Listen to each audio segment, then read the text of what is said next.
Hey guys, John here. Today's video is going to be very interesting because for the first time ever on this channel, we're going to be comparing a full tube amplifier rig, meaning a tube amplifier head through a real speaker cabinet mic'd up with real microphones, versus an amp modeler with an IR, a plugin to be precise. I've done plenty of amplifier versus modeler comparisons in the past on this channel because I simply enjoy them, but I've never had the pleasure of doing it like this. So yeah, I'm excited to see what's going to happen, and I hope you guys are too. So I don't know if you guys are aware of this, but in the past, for a lot of my videos with the tube amplifiers, what I used to do is use a reactive load and IRs, to process the tones. I didn't really use real cabinets and mics and all that stuff. However, recently I got a Grossmann Fatbox ISO cabinet, and that thing has been amazing. So I've been using a real cabinet with real mics and real speakers for a couple of months now and really enjoying that. Now, I did a dedicated video on that cabinet. If you're interested, check it out up here or down here. But, it's a world that I have never really dived into. I just really wanted to explore that, mess with different types of speakers, make my own IRs.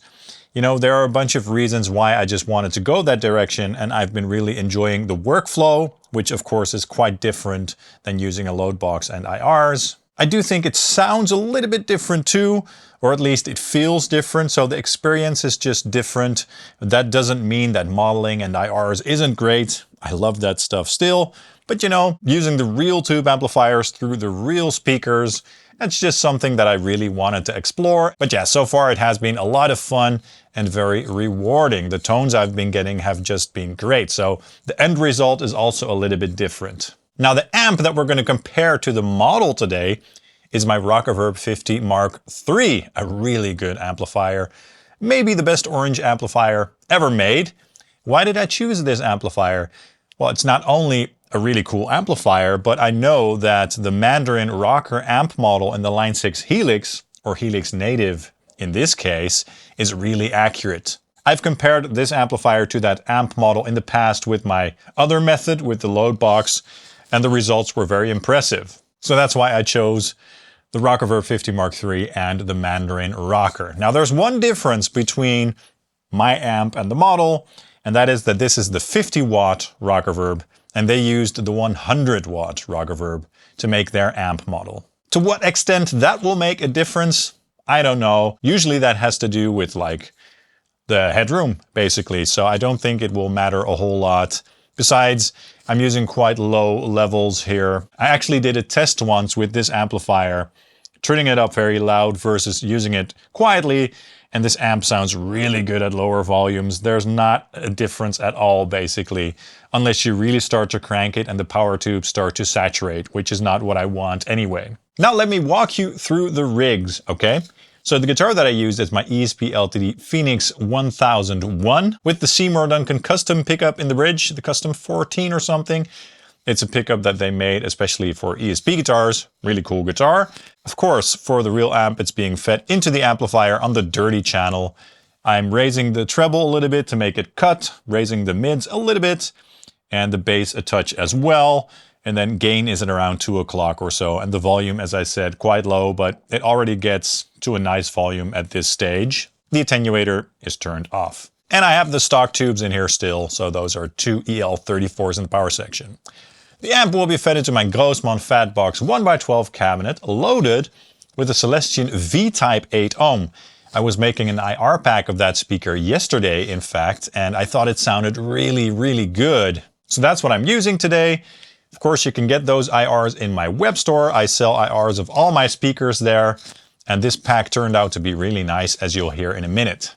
I'm miking up that speaker with 3 mics, 2 SM57s and 1 MD421 Kompakt, leveling out the mic so that it sounds nice and balanced. And that signal is being fed into my DAW, panning the guitars hard left and right, including the lead guitars. And in terms of processing, I'm only applying a low cut at 80 Hertz. And that's it. So that's the tone that you'll hear from the real amplifier. For the amp modeler, I'm using the same DI tracks, but this time I'm running them directly into Helix Native with the Mandarin Rocker model. And then in the IR block, I've loaded up the IR from my IR pack with the exact same mic balance. So that's mix 7, if I recall correctly. So that should sound identical, basically. if IR technology is indeed accurate. So that's another thing, right?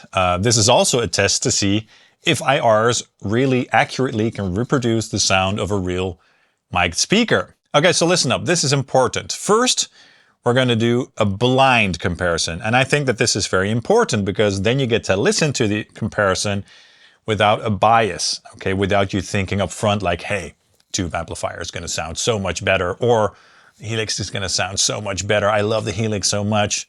No, this is a blind comparison, and you're just going to listen, and you can close your eyes. That's totally fine. You're going to get an A and a B. We're just going to listen and see what we think of the differences, and if we can hear which one is the real amplifier with the real speaker versus the modeler with the IR, okay? All right, let's just get started and take a listen right away. Check it out.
Okay, that was interesting.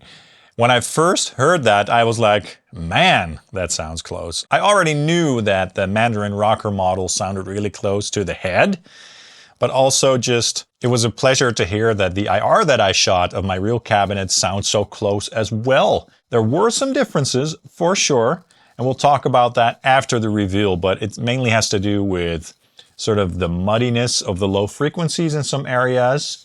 But overall, sounds really close, really impressive.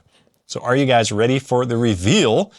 Okay, this time we're going to do it isolated, so just the guitars. I think that this is a bit less important because how guitars fit into the mix with a full band, I think that's like the ultimate test and the most important. But you guys heard that just now.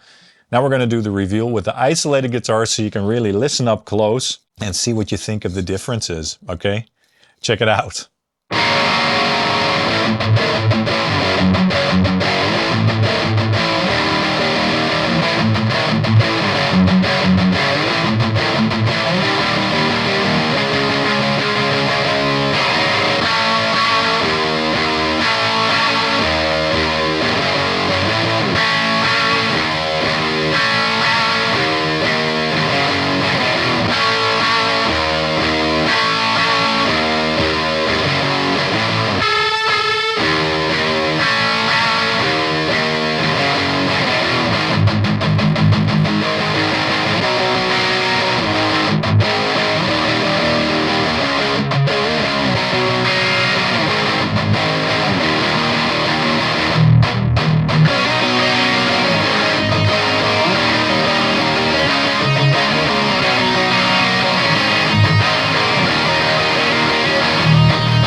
All right, so A was Helix native by line 6 with my IR, and B was the real Orange Rockerverb 50 Mark III through my real cabinet with the real speaker and the real mics. So what are my thoughts? Of course, I'd love to know your thoughts as well, so let me know what you thought in the description. But yeah, first of all, it sounded really, really close, okay? I still think it's funny that some people tend to think that line 6 doesn't really accurately model amplifiers and the squirrels and the blah, blah, blah.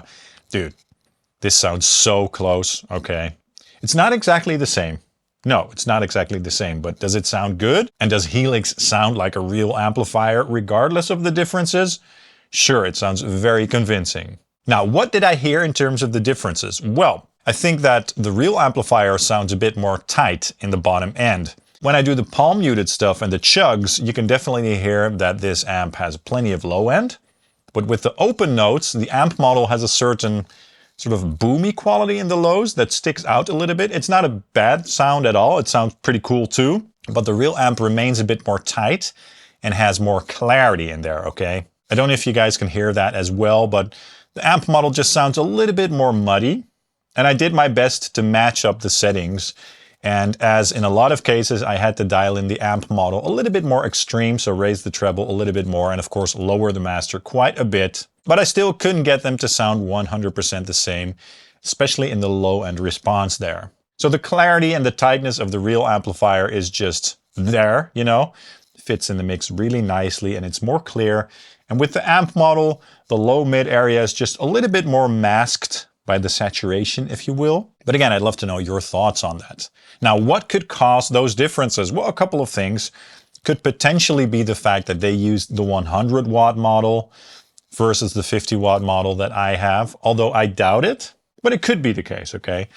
What could also be the case, and what probably is the case, is that they probably used a different load or a different cabinet. They probably use an Orange 4x12 cabinet to create their model.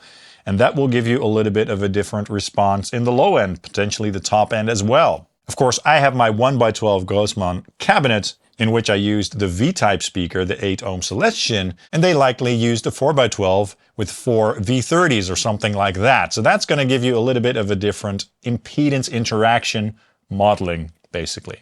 And maybe their amp was biased a little bit differently or something like that. But, you know, it's not a huge difference. I can really hear it, but it's not like, ooh, that sounds very different. It's just a difference in the low-end response, but especially in the full mix. Maybe for some of you, it's difficult to hear those differences in the first place, even though I can hear them quite clearly. But yeah, that was this comparison. I hope you enjoyed it. I hope you got something out of it. It's a little bit, well, let's say shocking in terms of how accurate it is. Once again, even though I used a real cabinet with mics this time around, it's still really close. So that's impressive. And kudos to Line 6 for creating such accurate modeling. It's quite impressive, and keep up the great work, Line 6. And again, of course, let me know your thoughts in the comments down below. I'd love to know. Please also hit the like and subscribe buttons, as that really helps the channel out. I'd really appreciate it. If you want to support the channel, you can buy something at my web store, so IRs or Quad Cortex captures, or you can buy something at my affiliate links for Thomann and Sweetwater, and then you get to buy something at no additional cost, and then you get to support the channel. I'd usually appreciate that as well. And of course, you can also follow me on Facebook and Instagram. Thank you guys so much for watching, and I hope to see you soon. Cheers!